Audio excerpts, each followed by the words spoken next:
Un saludo, estimados hermanos. Es un privilegio poder compartir con ustedes este domingo del Señor y hacerlo enfocado en la palabra de Dios. Seguimos con nuestra serie en Primera de Juan, las 6 cosas en las cuales podemos estar seguros. Podemos estar seguros del perdón y podemos estar seguros de la relación con nuestro Dios. Y ese es el título de este segundo encuentro, la seguridad de la relación. La seguridad de la relación que tenemos con el Señor y cómo pues hacer que cada día esta relación se potencie, se fortalezca, se incremente y podamos estar pues bien cerquita de nuestro Dios, como es siempre el anhelo de nuestro corazón. Es tan, pero tan importante para lograr este proceso de relación que imitemos precisamente el ejemplo de nuestro Salvador. Cuando miramos en esta expresión, lo que nos dice la palabra de Dios a partir del versículo 3 del capítulo 2, nos anima a guardar la palabra como la clave para este propósito, a estar comprometidos con la verdad y a también poder actuar en integridad. Son estas las tres, pudiéramos decir, las 3 líneas importantes que estos primeros 6 versículos del capítulo 2, los 3 primeros versículos y estos 3 que son los que vamos a enfocar en nuestro estudio, pues nos confirman en este momento o en este día. ¿Qué dice la palabra de Dios en el versículo 3? Y esto sabemos, que nosotros le conocemos si guardamos sus mandamientos. Vean ustedes cómo está condicionado. En esto sabemos si nosotros le conocemos si guardamos sus mandamientos. Por lo tanto, es muy importante el sentido de que aprendamos a guardar la palabra de Dios como elemento importante en nuestra relación con el Señor. Es lo que la palabra de Dios nos exhorta y nos indica también que hagamos. Aparentemente Juan necesita completar su pensamiento con relación a la comunión con Dios, y en estos versículos 3 está precisamente poniendo los ingredientes que faltan para consolidar ese proceso de comunión con el Señor. Y la palabra de Dios, el guardarla, el guiarse por ella, el tenerla presente en lo que uno como creyente esté realizando, pues juega un papel importante en lo que Juan nos está queriendo pues transmitir o decir por medio de este texto. No basta, dice este versículo, lo que hemos visto y oído, el versículo 3, os anunciamos para que también vosotros tengáis comunión con vosotros, y vuestra comunión verdadera es con el Padre, con su Hijo Jesucristo. Eso es lo que había dicho Juan en el capítulo 1, el capítulo anterior, en el versículo 3. Había añadido un poco más con relación a este proceso de establecer una comunión con el Señor, cuando en el versículo 6 y 7 describe de la siguiente manera: si decimos que tenemos comunión con Él y andamos en tinieblas, mentimos y no practicamos la verdad. Pero si andamos en luz, como Él está en luz, tenemos comunión unos con otros, y la sangre de Jesús y su Hijo nos limpia de todo pecado. Y había añadido el sentido de la confesión, que fue precisamente lo que en la clase anterior estuvimos analizando. Si confesamos nuestros pecados, Él es fiel y justo para perdonar nuestros pecados y limpiarnos de toda maldad. Esto es lo que Juan ha estado enfatizando o ha estado diciendo, pero es importante que tengamos claro estos mismos conceptos en este propósito. Bueno, si puedes, por favor, cerrarme la puerta. Sí. En el versículo 3 dice que, o nos describe el proceso más en físico, y es el sentido de andar en luz. Dice, si andamos en luz y en comunión con Dios, significa que ya hemos cumplimentado lo que el versículo 9 Juan nos había estado, gracias mi hermano, Juan nos había estado pues diciendo el sentido de la confesión. Ahora, en este versículo 3, añade lo importante para fortalecer nuestra relación con Dios de guardar la palabra de Dios, como sinónimo del término comunión que había estado usando en los versículos que acabamos de citar del capítulo 1. Ahora utiliza el conocer a Dios. El conocer y comunión aquí aparecen como sinónimo, es decir, es la intención de acercarnos a Dios, y ese acercamiento nos lleva a conocer mucho más a nuestro Creador, y lo hacemos a través de ese acercamiento a la palabra de Dios. Vamos a saber muchas cosas acerca de cómo el Señor pues está obrando de esa manera. Sabemos entonces que hemos llegado a conocerle, es lo que este versículo 3 del capítulo 2 nos está diciendo. Sencillamente la palabra griega aquí aparece 2 veces. El primer verbo está en tiempo presente. Sabemos, que es igual que conocemos. El segundo tiempo, hemos llegado a conocerle. Es decir, que una señal de que le conocimos, pero que hemos llegado a ese conocimiento, está tratada en este versículo 3 en el sentido de guardar su palabra. Es decir, que una señal ineludible de que sabemos que una persona ha tenido un encuentro con el Señor es esa intención de guardar la palabra de Dios y atesorarla en sus corazones y en sus vidas. Mirando en este proceso, la comunión con Dios y el conocimiento de Dios son 2 caras de una misma moneda. La relación que uno puede tener con Dios puede ir desde un conocimiento casual hasta un conocimiento íntimo. Y ese es el margen. Es decir, una persona puede tener un encuentro con el Señor, pero lo que está hablando aquí el texto es que a medida que la persona está dispuesta, está interesada, está pensando en guardar la palabra de Dios y hacerlo con ahínco, es una señal entonces de que esa persona ha tenido un encuentro, no un encuentro casual, sino un encuentro profundo, un encuentro íntimo con su Dios. Dios está interesado evidentemente en una relación, que una relación que sea casual vaya creciendo en significado, vaya aumentando en dimensión. El deseo de Dios básicamente entonces es que le conozcamos más íntimamente, más profundamente. Ahora, conocer a Dios significa entonces que vamos a estar informados acerca de Él, que le amamos y que también estamos experimentando su amor. Y ese proceso ocurre por medio de guardar su palabra. Este es el proceso clave. Cuando tenemos pues nuestro conocimiento de Dios, cuando nos esforzamos en cumplir su voluntad, esto exactamente es la experiencia específica de nuestras vidas. Ese es lo que el versículo 3 nos está queriendo decir. Esa intención de cumplir la voluntad de Dios. ¿Dónde está plasmada la voluntad de Dios? En la palabra. Amén. Cuando queremos guardar la palabra, estamos interesados, es decir, en una señal de que hemos conocido a Dios y estamos experimentando ese proceso de que su voluntad pues sea parte de nuestras vidas. Conocer entonces, como ya hemos estado hablando, significa entonces vivir en perfecta armonía con Él. Es decir, guardar o conocer la palabra significa que estamos viviendo en perfecta armonía con el Señor y estamos, en otras palabras, pues haciendo su voluntad. Eso es lo que el texto nos está diciendo. Es decir, estamos enfocados en hacer perfectamente su voluntad. Conocer a Dios, de acuerdo al texto del versículo 3, es entonces cumplir sus mandamientos. Es decir, cuando uno conoce al Señor, está dispuesto a hacer lo que ese Señor está prescribiendo. Es una cosa linda. Nos está diciendo lo que es bello, lo que es bello, lo hermoso, lo agradable que Él nos ha dicho. Y de lo que nos ha advertido y nos ha prevenido que realmente no es correcto que hagamos.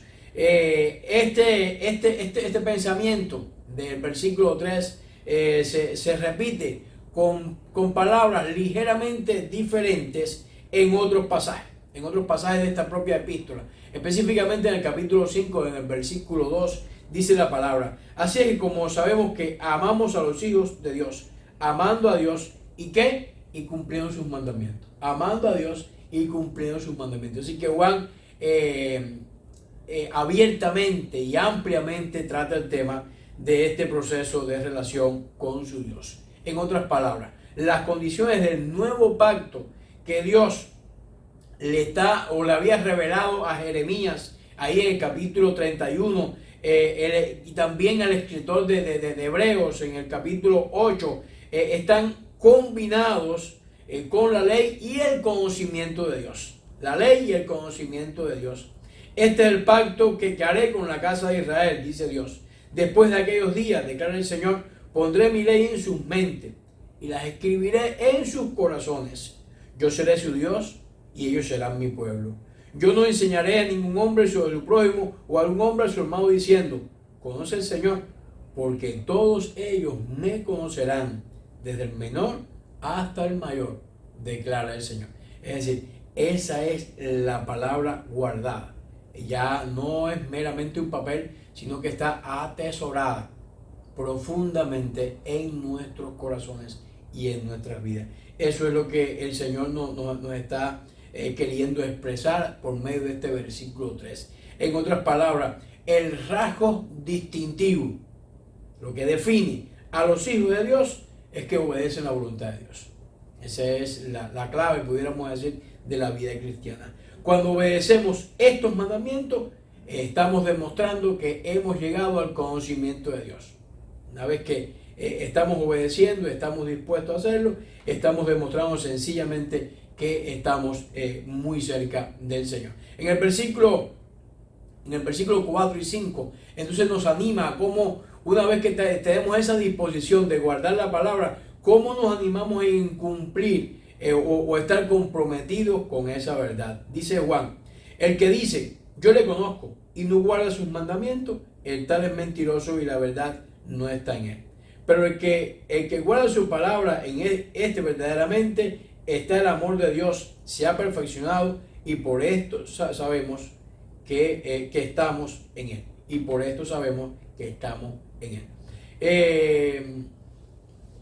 Cuando Juan escribe esta porción, cita a las personas que han llegado a conocer a Dios.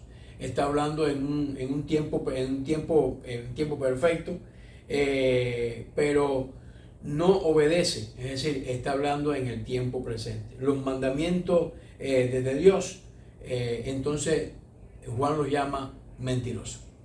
Es decir, lo conocieron, pero ahora lo están guardando. Conocieron los mandamientos y eso implicó un compromiso, el compromiso de guardar esos mandamientos. Si no hay una paridad en esa manera de guardar y en esa forma de comprometerse con esa verdad, entonces Juan hace o usa la palabra mentiroso para tales personas.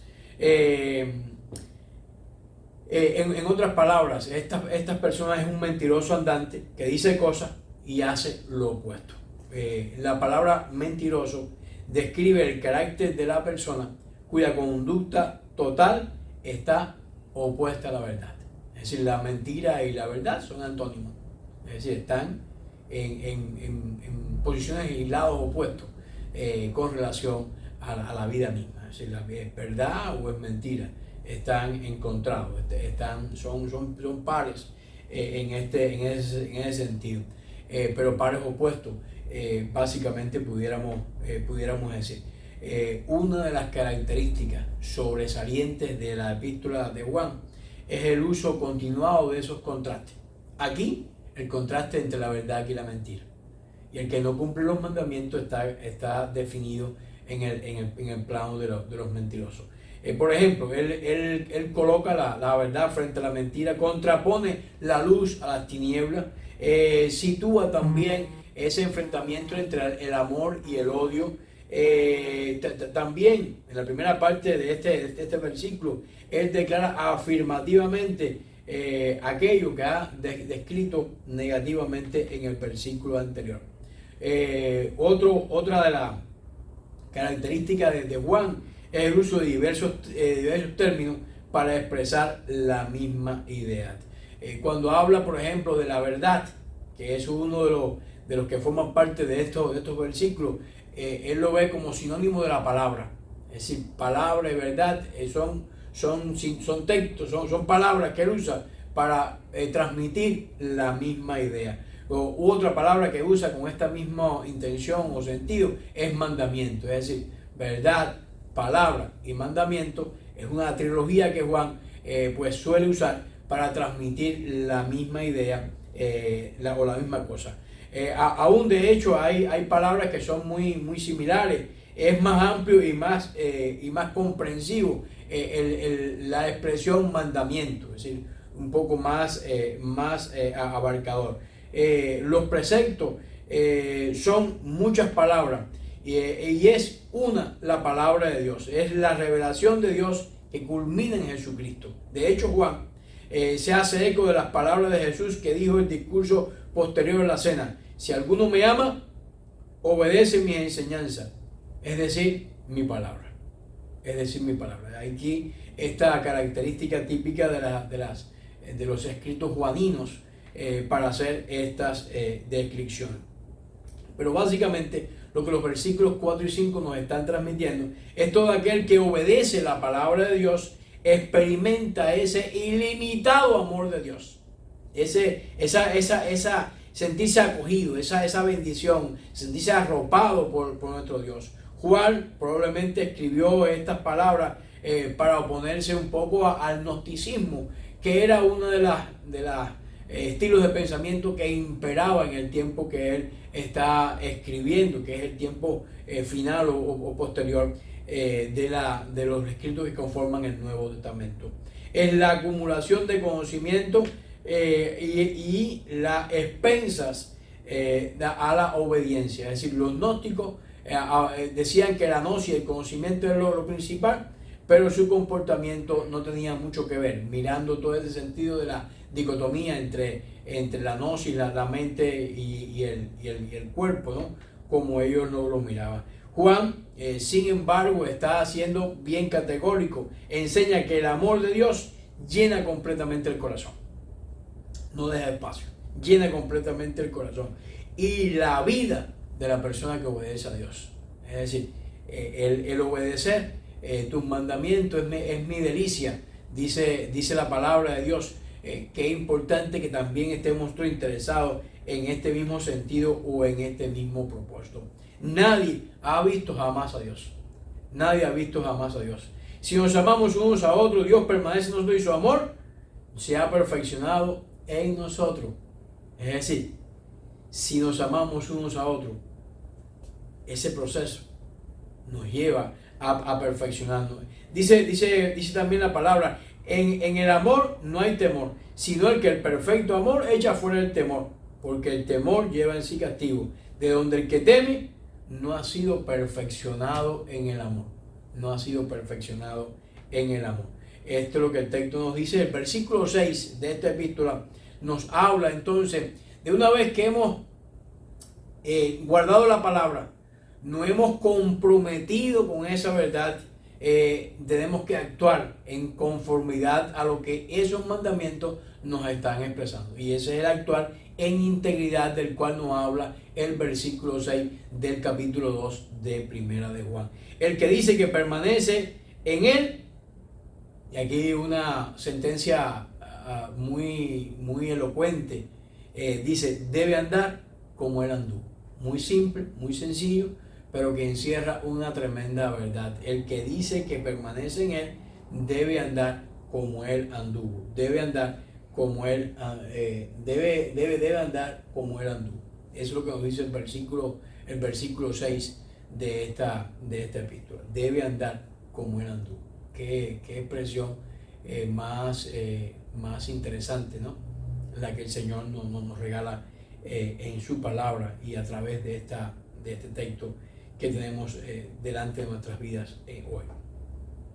¿Cómo sabemos que estamos en Él entonces? ¿Cómo podemos saberlo? La respuesta Juan la va dando en una sucesión progresiva de afirmaciones. Estamos en Él en el sentido de vivir en Él, vivimos en Él. ¿Cómo estamos en Él? viviendo en Él. Debemos andar como lo hizo Jesús.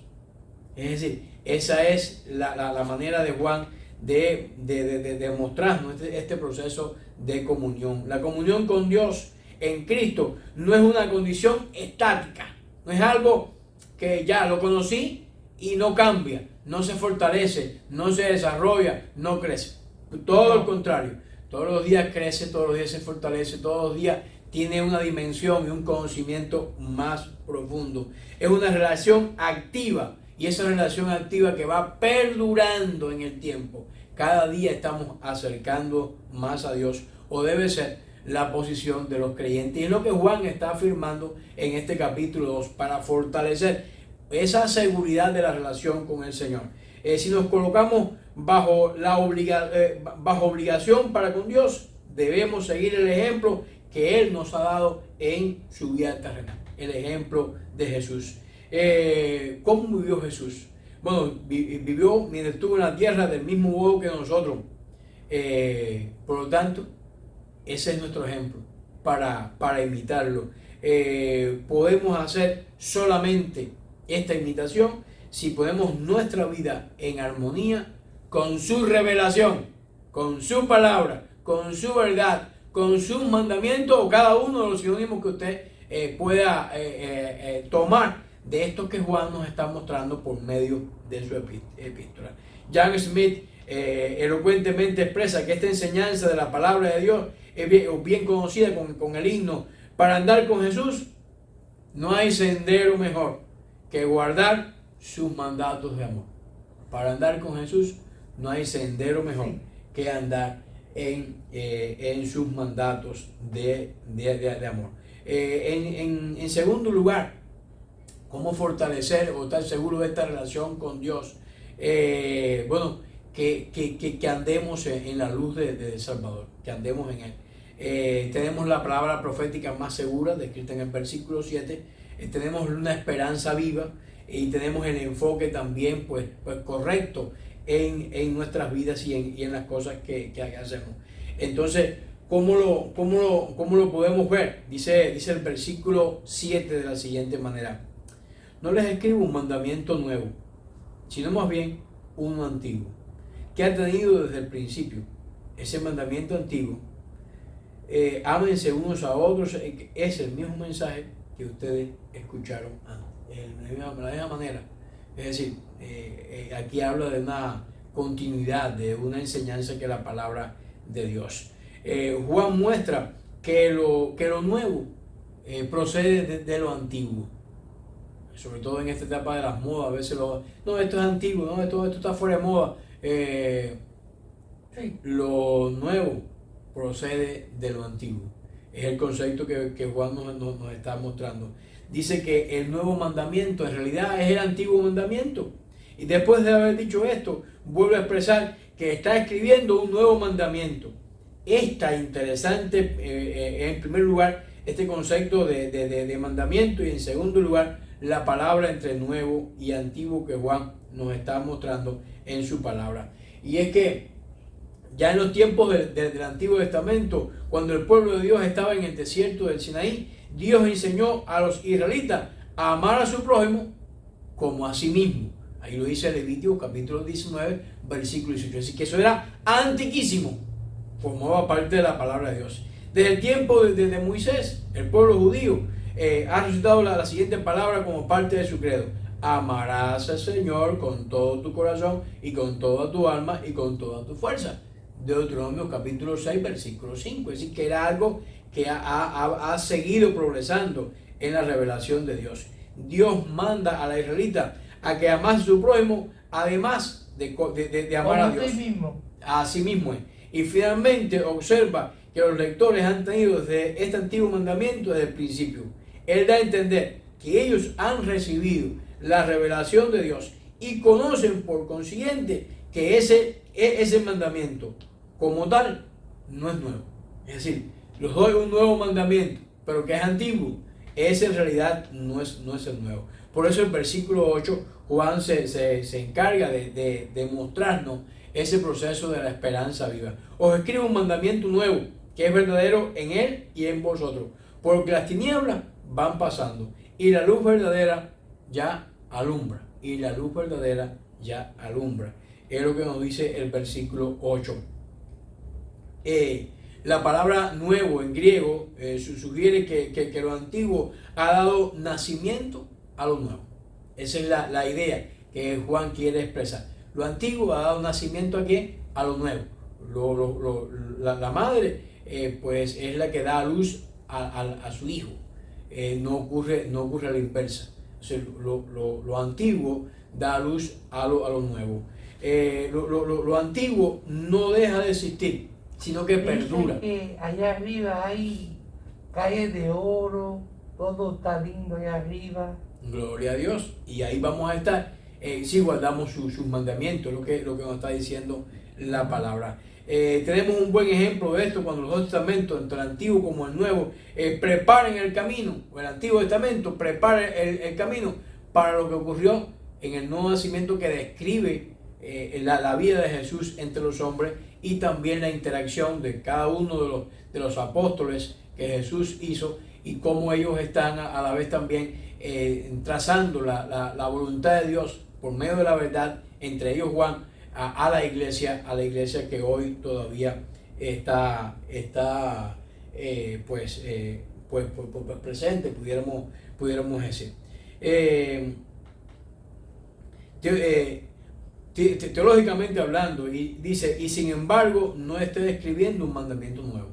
Los versículos que siguen en Levítico 19-18, amarás a tu prójimo como a ti mismo, nos enseñan el concepto del prójimo. Incluía el compatriota, es decir, el paisano israelita, y al extranjero que vivía en la tierra. Ama al extranjero como a ti mismo, también había dicho Dios en el versículo 34 del propio capítulo 19 del libro de Levítico. Sin embargo, en los tiempos del Nuevo Testamento, ¿cómo es que Juan está mostrando el nuevo concepto? Jesús le dio un nuevo significado a este mandamiento de amar al prójimo cuando enseñó la parábola del buen samaritano, y cuando le dijo a sus lectores que había un nuevo mandamiento de amar, que ahora incluía al enemigo.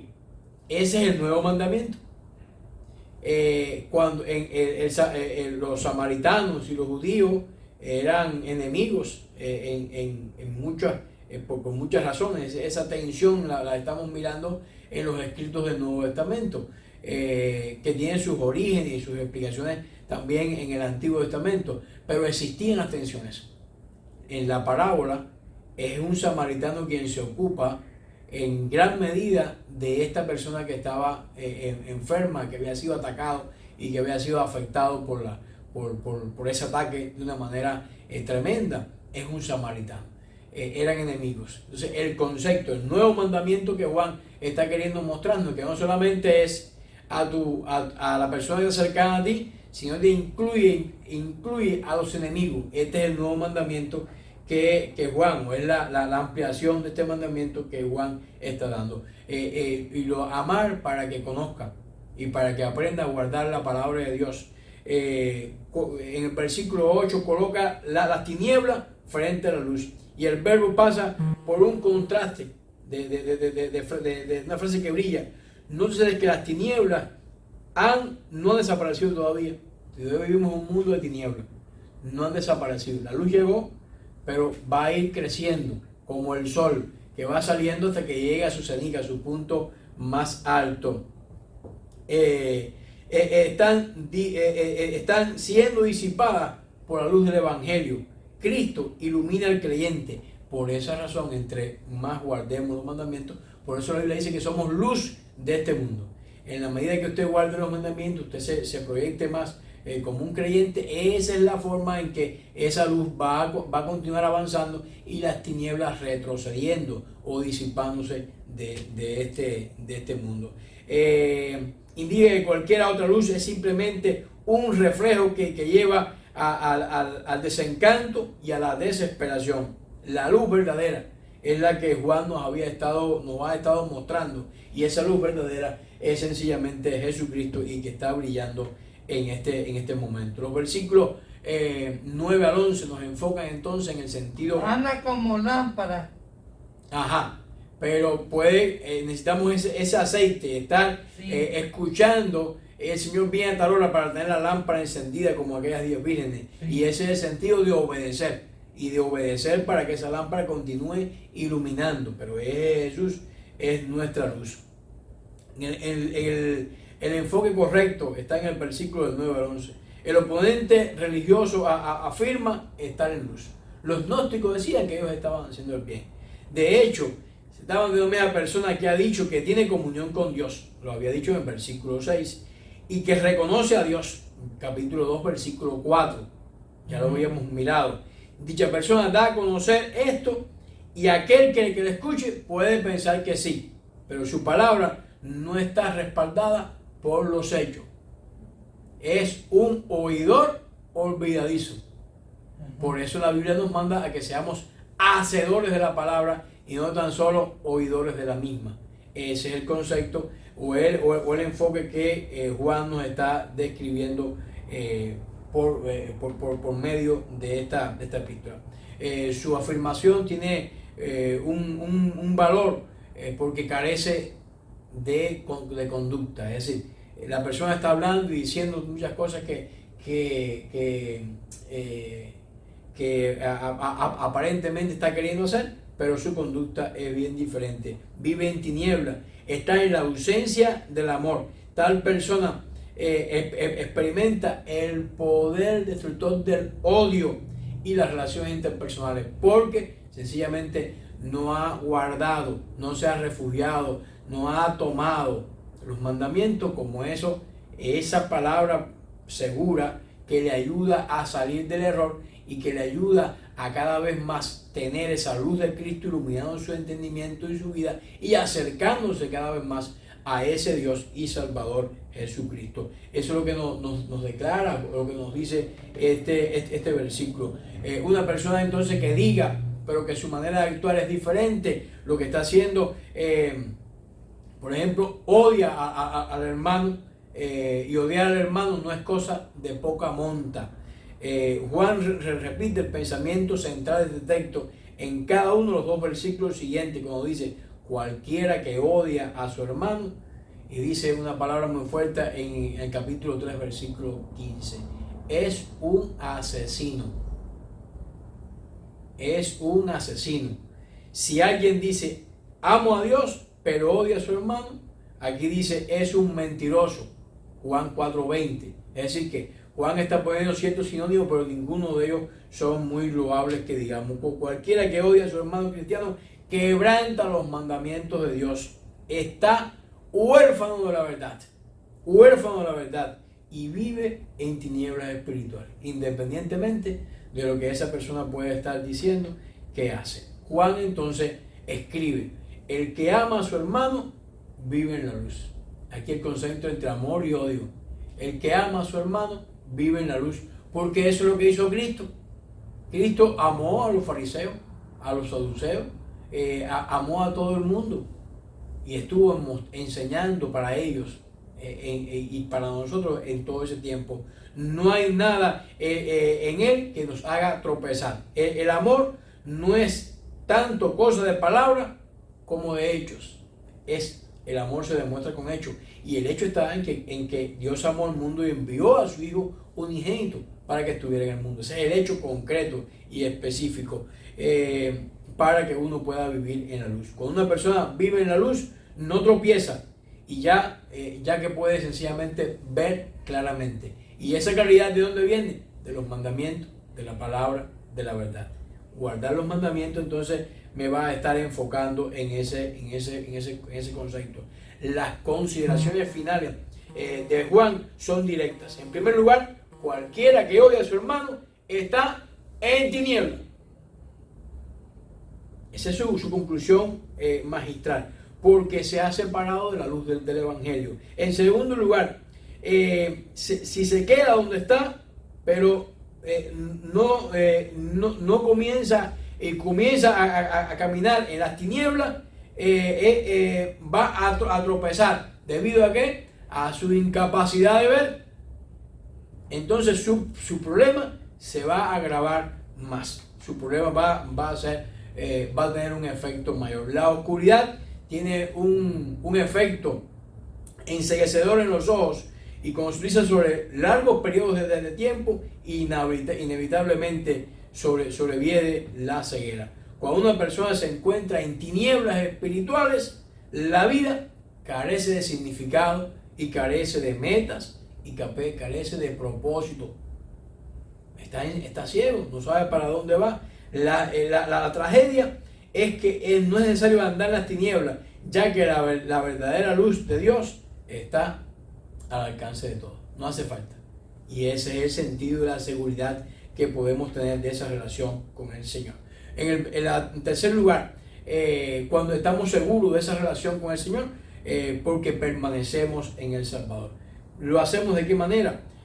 A partir del versículo 15 ahora hasta 17. Separado del mundo, alejado de los deseos mundanos y persistiendo en Dios. Juan dice en el versículo 15, no amen al mundo, ni nada de lo que él hay. Si alguno ama al mundo, no tiene el amor del Padre. Si alguno ama al mundo, no tiene el amor del Padre. Juan dirige su advertencia a aquella gente que han cambiado su lealtad y que ahora le otorgan atención a otros asuntos mundanos, a otras circunstancias del mundo. Le dice que dejen de amar al mundo. Es su exhortación. Y que claudiquen o paren de seguir interesados en esos deseos del mundo. No está hablando acerca de un único incidente. Está hablando acerca de un estilo de vida. Por favor, paren en eso. Es lo que está diciendo Juan a las personas. Desenfóquense del mundo, que el mundo pasa. Juan escribe que Jesús es el Salvador del mundo. Y también que por medio de la fe el cristiano puede vencer el mundo. En el capítulo 5 así lo describe. Según Juan, las características del mundo son los apetitos de la carne, la lujuria, los alardes. Ustedes personas que están en tinieblas siempre están alardeando. No, lo tengo, lo que yo tengo, lo que yo conquisté, lo que yo logré. Un yoísmo pues bien marcado. Y los falsos profetas, el anticristo, los incrédulos. Y para terminar, todo el mundo va a estar controlado por el maligno. El versículo 16 nos describe de la siguiente manera: porque nada de lo que hay en el mundo, los malos deseos del cuerpo, la codicia de los ojos y la arrogancia de la vida, dice Juan, y la arrogancia de la vida provienen del Padre, sino del mundo. Ninguna de esas cosas provienen del Padre, sino del mundo. Y si estamos interesados en guardar la palabra, entonces vamos a querer también marcar una distancia. Como lujuria, Juan describe el deseo de los ojos. Los ojos son la conducta del alma del hombre. Cuando el hombre es tentado por la lujuria, sus ojos sirven como instrumento para hacer transgredir y para caer en pecado. Y también los apetitos. Aquí se hablan los apetitos del hombre pecador. La palabra es utilizar de una forma colectiva y representante. El apetito incluye el deseo sexual y también incluye la codicia. La primera palabra pues significa la jactancia de alguien presuntuoso o de un impostor. Esa jactancia es un alarde para llegar a un nivel de violencia y de arrogancia. La segunda palabra denota vida en cuanto a la acción y posesiones. Las personas que hacen alarde de esas obras y de sus bienes manifiestan un apetito pecaminoso, progresivo y que va subiendo en el estatus social. Por eso el versículo 17 de Juan dice: el mundo se acaba con sus malos deseos, pero el que hace la voluntad de Dios permanece para siempre. El que hace la voluntad de Dios permanece para siempre. Sin embargo, el Hijo de Dios está seguro, y esa es la clave. El Hijo de Dios está seguro de su relación con Dios y seguro de la vida eterna, porque ha sido un regalo de Dios. Ahora, la exhortación del pasaje está en vivir una vida apartado de cada uno de esos deseos mundanos y apartado en el sentido de toda la mundanalidad que va a pasar y enfocado o agarrando o abrazando o guardando la palabra de Dios en nuestras vidas. ¿Qué contraste pudiéramos decir? Estamos seguros. ¿Qué contraste? La persona que ama el mundo, pronto este mundo va a pasar. Pronto este mundo va a pasar. Ustedes se fijan, cuando usted come, ¿qué es lo que más le gusta? No sé, el churrasco, lo que más le gusta, el sushi, no sé. Y usted come, pero llega un momento usted se satisface.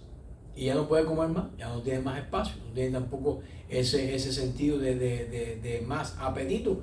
Y usted para. Los deseos del mundo para. Pero llegará un momento, a medida que uno se pone más adulto, come menos. Y llega el momento en que prácticamente se alimenta como un ave, con poquitas cosas. El mundo y sus deseos van pasando. Pero el hacer la voluntad de Dios, al contrario, va a ir creciendo y lo hace de una manera tremenda. Porque el que vive en el Señor lo hace para siempre. Por lo tanto, mi hermano y mi hermana que nos están mirando, estemos seguros de nuestra relación con Dios. ¿Seguros de qué manera? Porque guardemos su palabra, porque estemos comprometidos con su verdad y porque caminemos en integridad. Eso nos va a facilitar muchas bendiciones en nuestras vidas.